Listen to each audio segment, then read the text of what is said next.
Bismillahirrahmanirrahim. Assalamu alaikum. I welcome you all to the lecture. This is the lecture number 6, and this is the part B of the sixth lecture for the course of routing and switching. My name is Engineer Jafar Ali, and I am instructor for this course. So, in the last part A of sixth lecture, we have discussed about the topic of routing, that what is routing, and we have discussed about the details of routing, that how you can uh, understand the basic concept of routing and what rules that you need to follow before starting routing, and what parameters and what things that will be involved, or what are the fundamentals that are involved in the concept of routing overall. So let's dive in deep. The device that basically performs routing is known as router. So today we'll be looking at different kinds of router that are involved for the phenomena or for the process of routing. So routers are that hands that perform actually the process of routing. So in the previous class of lecture number 5, actually we have discussed about classless IP addressing, CIDR and subnets. And if you have any questions regarding these topics as well, you can forward it to me, or you can ask me in the class as well. So, what are routers? Routers is a device which makes a connection between two or different networks present at the same or different geographical locations. So, I have already told you that routing is the process that is to find or establish a path from a transmitter towards a receiver, and the device that is actually performing this kind of operation, this kind of work, is known as routers. It is the device which actually performs the process of routing, and this this router is basically connecting the devices that are placed on, that are deployed on different geological locations. Let's say one is in Peshawar, and the other one is in America. So you have to find a route, and who perform the task? The routers perform the task, and the process or the task is known as routing. So you see that it is on third layer of OSI model, that is layer 3, that is network layer. I have already discussed what is network layer, what are the phenomena of network layer, and I repeat again, if you haven't watched the 5-minute video at least, if you have the time, you can watch the complete lecture of at least 1 hour. And if you don't have the time, so you just have to watch that 5-minute videos that I have created for you guys, and it is available on the portal as well as on the YouTube channel. You can go and watch the video, and if you like the video, keep sharing and keep liking. So there are two basically operations that the router performs. The first one is to select the best path. Now there is a term best, but this definition is taken from a book. That is to select the best path from the routing table, but it is not always the case. You have to find, sometimes you want to find the best path, sometimes you go with the optimal path as well, and you know about that what is optimal path. And inshallah we will also discuss this topic in the class as well. You have to find the best path, or you can find the optimal path from a routing table. And routing table is the thing we have already discussed in the previous class, that a router maintains a table which has a route or details of the paths from point A to point B, and there might be 10 paths, there might be 2 paths.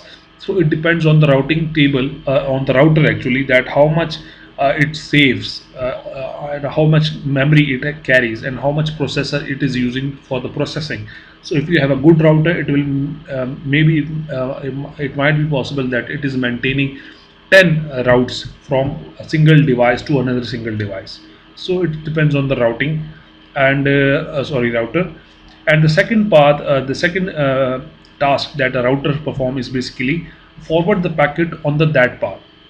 So either it is finding you a path, or it is forwarding your packet to the given path. So these are the two tasks, the main tasks that are performed by a router. There are many other tasks that a router perform, but that are add-ons. The main targets are, or the main task, the primary task are these, the primary objectives. You can say that the primary objectives of this router is these two points, that it has to find the best path or the optimal path, or if it has the path, it has to forward that packet on that path. So I have already discussed that there are several companies or vendors that are manufacturing these kind of devices, but there are the major shareholder is Cisco, and I will highly recommend you to learn about Cisco. You can do, if you have a time and you have the opportunity to do a Cisco course of CCNA or CCNP. If you want to if you want to excel in the field of routing or networking, so this course will be very much helpful to you. I will also guide you in that course as well. If you want to do that course, I will highly recommend my networking students to at least do this course. If not CCNP, you should go for CCNA. At least this course should be done.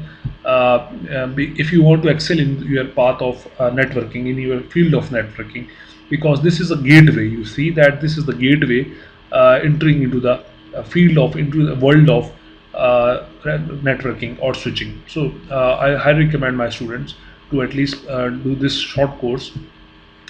And if you do not want to do the certification, you just have to learn. The major thing is not certification.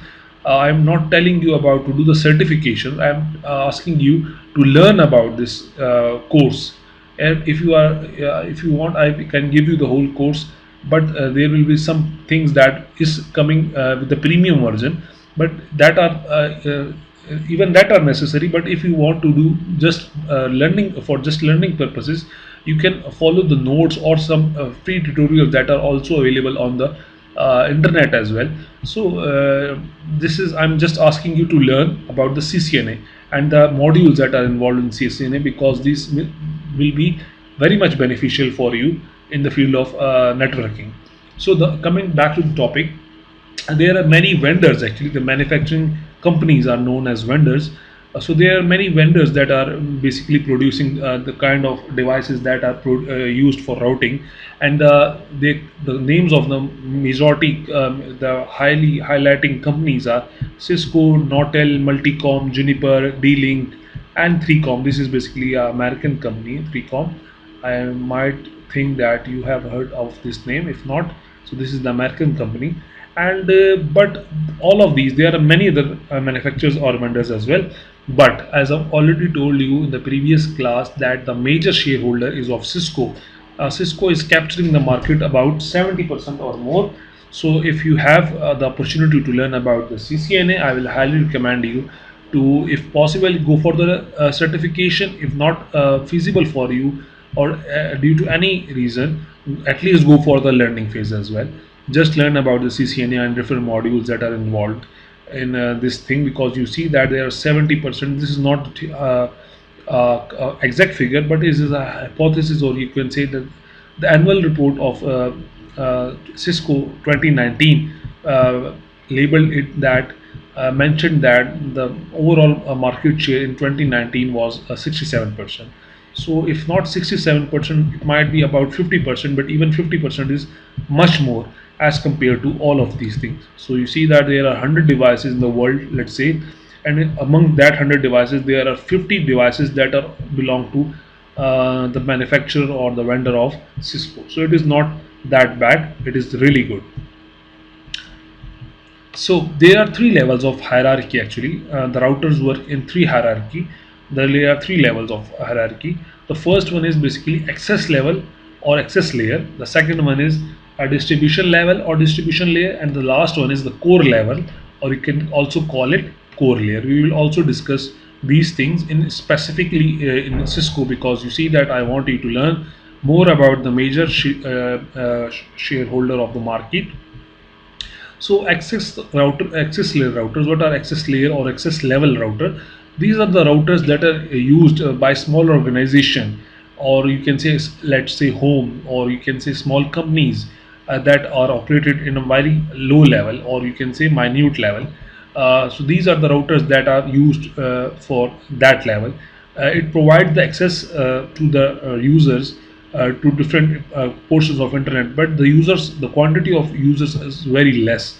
You see that if you are in an office, let's say 100 people are using this kind of or say 50 or less than 100 are using in your home, let's say 12 people or 15 people are using such kind of routers. These are basically access layer or access level routers.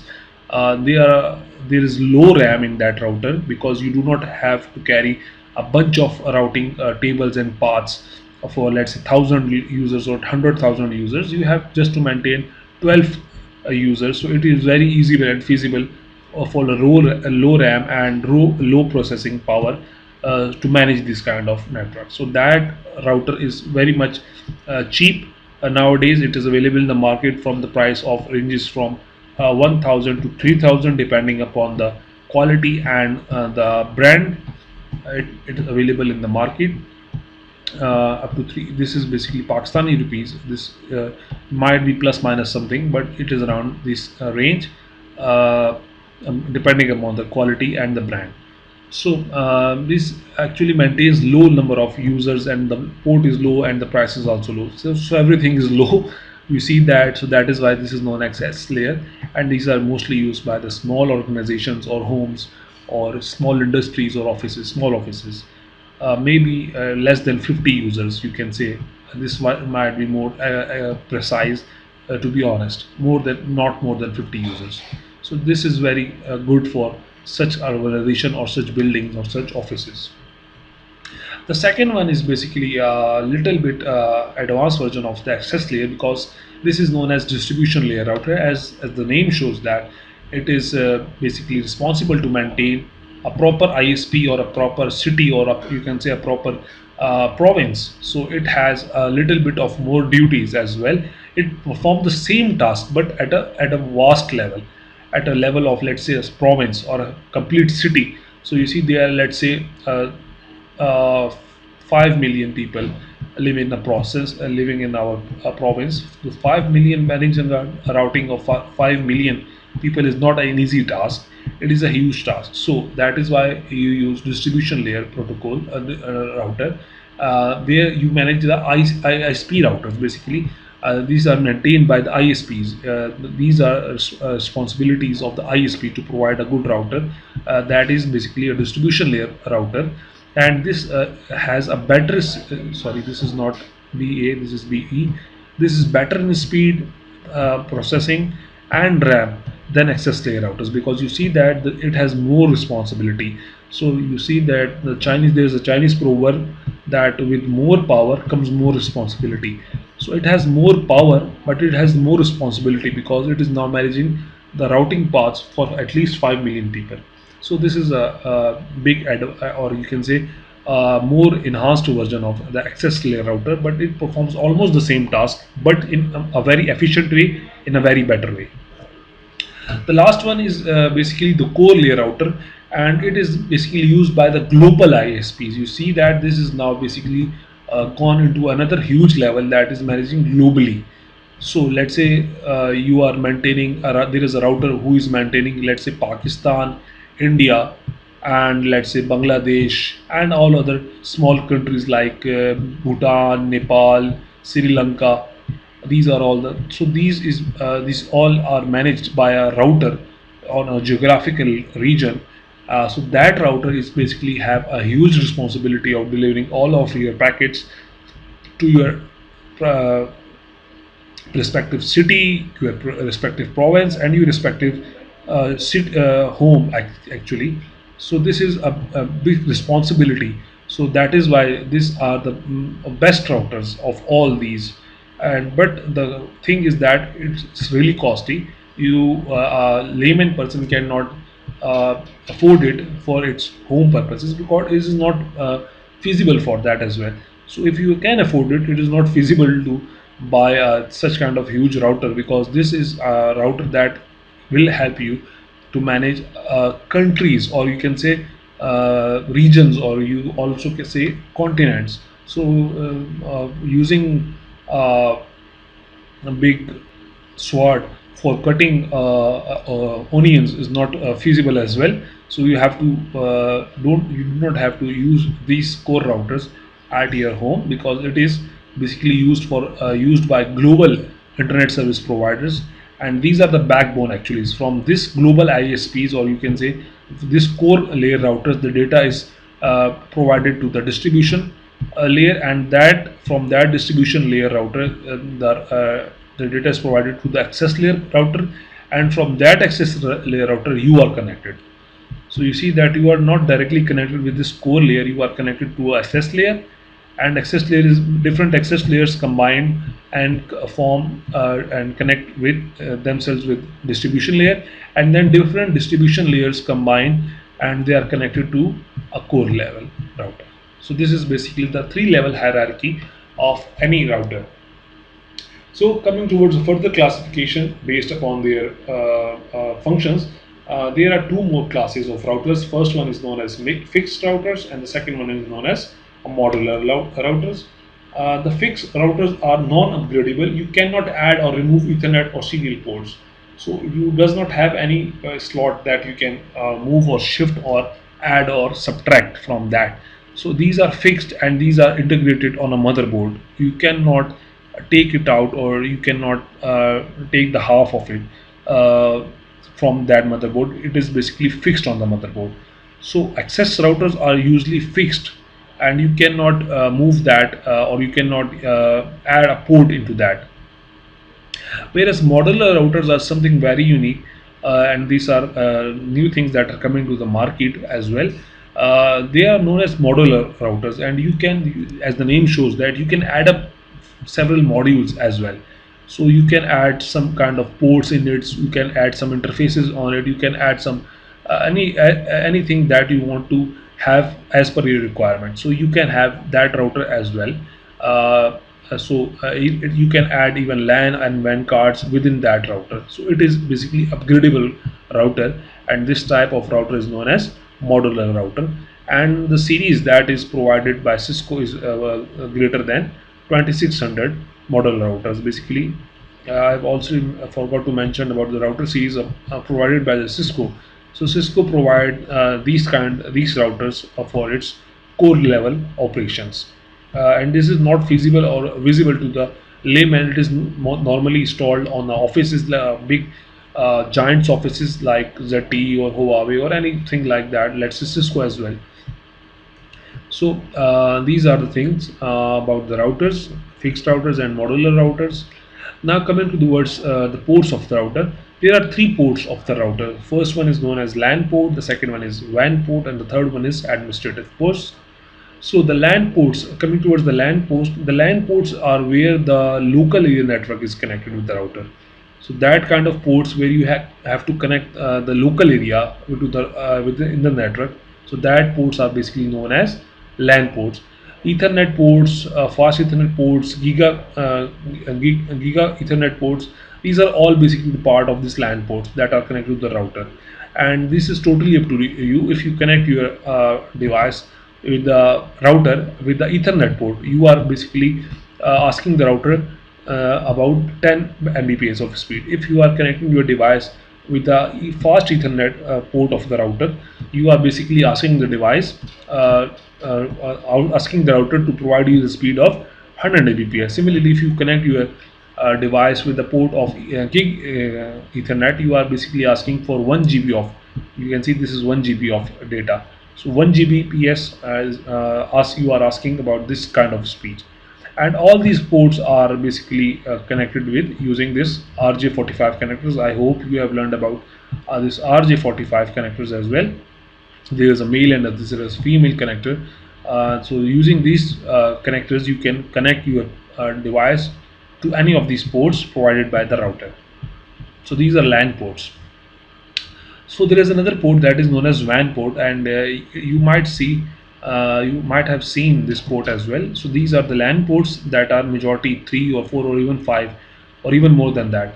But there are very less WAN ports, and this WAN port is basically the one which is taking the data from the outside world to giving it to the router, and also from taking the data from the LAN ports, you are providing the data towards the output port, that is the WAN port, and this WAN port is basically connected to the other networks. So because you see that this is wide area network, so this port is basically handling the outward data with respect to your input devices that are connected with your this kind of router.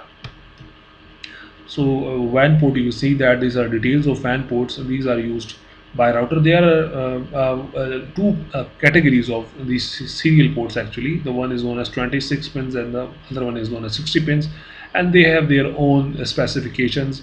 And you, if you want to look at that specification, this actually varies with the specifications of a router.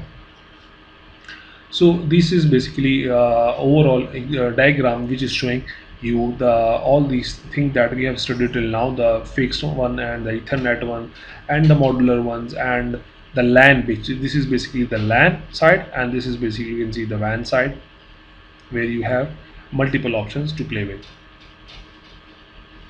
So there are some other ports that are used for administrative purposes. You have a console port and you have a auxiliary port. You can see that there are two ports, one is console, one is auxiliary, and this might not be you might not see it in every device, but mostly there are certain routers that are mostly used that have these ports, the console port and the auxiliary port. So the console port is responsible for administrating the local devices and using if you are in the part of the network, and this auxiliary port is used when you are administrating the router remotely.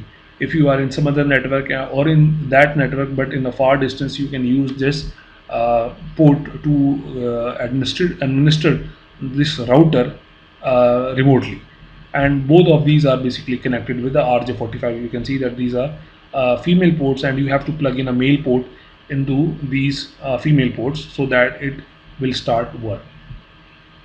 Console port, you know that these are commonly known as local ports. I've already discussed that this is basically a local thing, and they are generally used for initial configuration. You want to initially configure your password, your static IPs, your different dynamic IPs.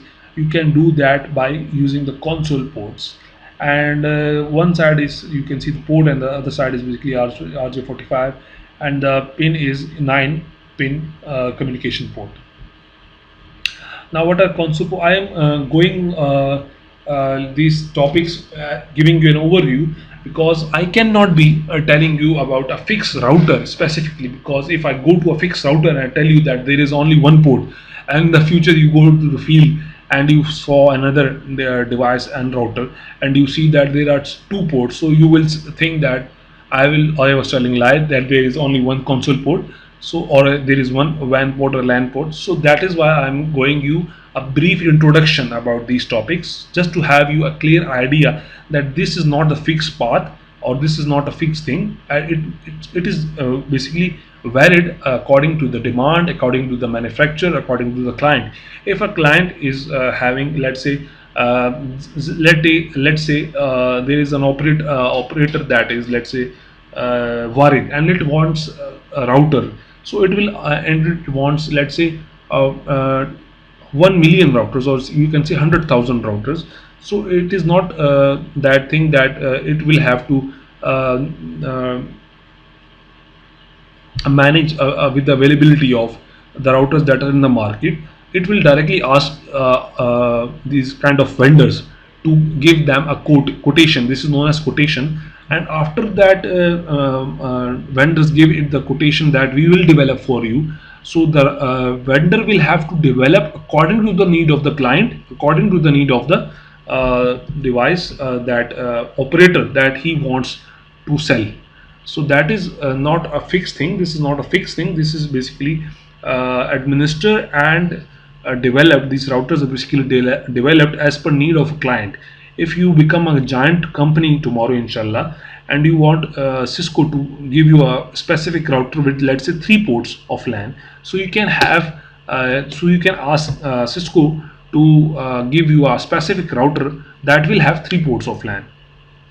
So it is not a fixed thing. I repeat again, it is basically a overall concept that you can have these options, but the quantity and the principles they are almost the same, but not exactly the same. So there are console ports. I've already discussed about the console ports, the auxiliary ports. There are some other things that a router is having. There is a ROM, that is read only memory.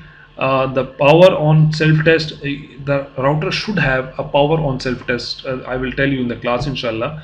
The mini iOS operating system, basically a random access memory, a flash memory, and a non volatile RAM. These are all the components that form to build a basic uh, router. So these are the definitions, and this is provided to you. That what is ROM? ROM is, you already know that ROM is basically a chip integrated on the motherboard which contains a bootstrap program which tells how to load the iOS, the your basically operating system. Different, there are different root files that you want to run. Actually, I had a file in my computer. Let me see if I am still having it. I might have deleted it. So if you want to configure a router, the first thing is that you want to have that root file of that router, that program of that router, and that program you have to burn on this ROM. So that is why your router gets updated. But mostly in our country, most people do not do such kind of stuff at their homes. Uh, so there is another concept of RAM. You know that this is basically holding the temporary configurations, and if you reset the router, the RAM will automatically go to the flash, or it will be gone. It will be deleted. Flash memory is some kind of memory that's stored, that is not erased when the router is loaded.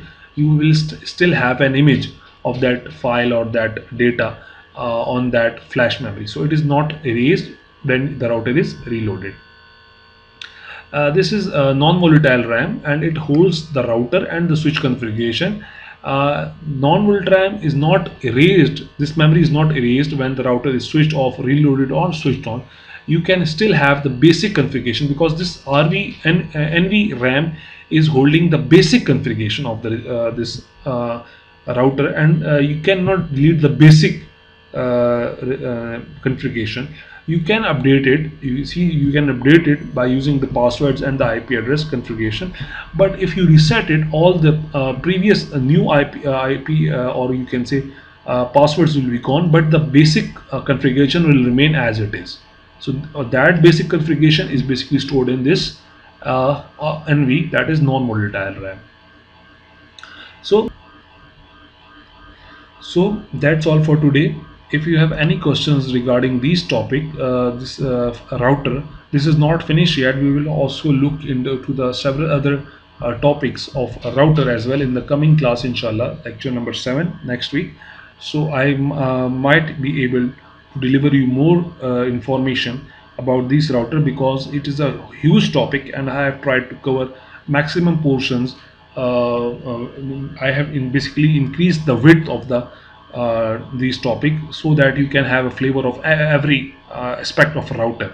So if you have any questions regarding these topic that I have discussed in this part, you can actually ask it to me in the class. And if you do not if you are not able to attend the class or due to any reason, uh, I'm also available on my email as well. You can email me directly, or you have my WhatsApp. You can contact me on my WhatsApp. I will be very happy if you ask some good questions, and I look forward to see you in the class. The more you ask, the more you learn. Thank you very much. I see you in the next class. Allah Hafiz.